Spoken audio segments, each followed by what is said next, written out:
Let's take a look at 2-5 solving for a variable. You'll notice that in this problem, the first thing we need to do is apply the distributive property.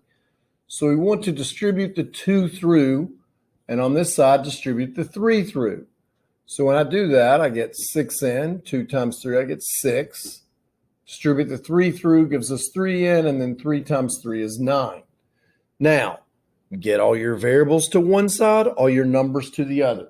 So the first thing I'm going to do is I'm going to go ahead and move my 3n over because I always like to move the smaller variable first.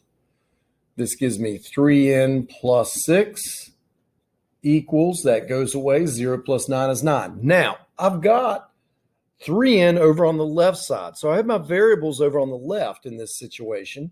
So it makes sense to move the number that's with it over to the right to be with the other number. That then gives me, that goes away, I get 3n equals 3. And now how do you undo multiplying by 3? You'll divide both sides by 3 and you get your answer of n equals 1.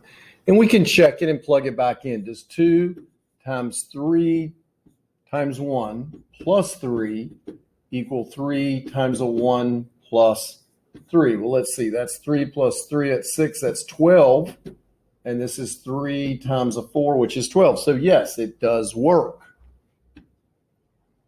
Number 2.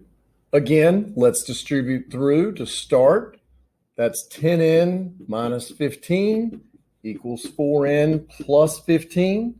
I'm now going to move my smaller variable over. So I'll subtract 4n from both sides of the equation. That'll give me 6n minus 15 equals, goes away, 15.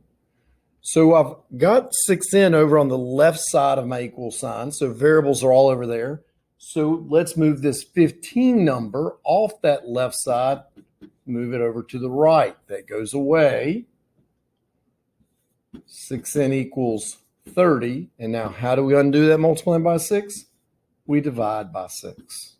n equals 15? I don't think so.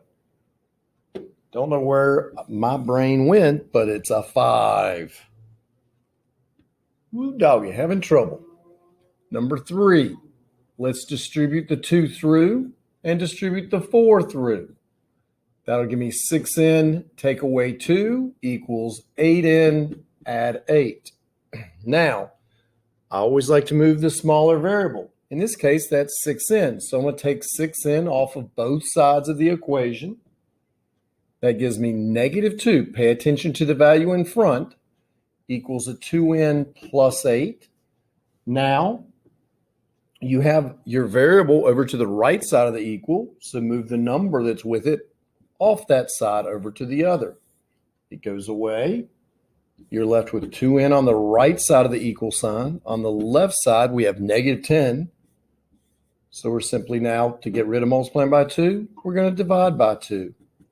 And it gives me n is equal to negative 5.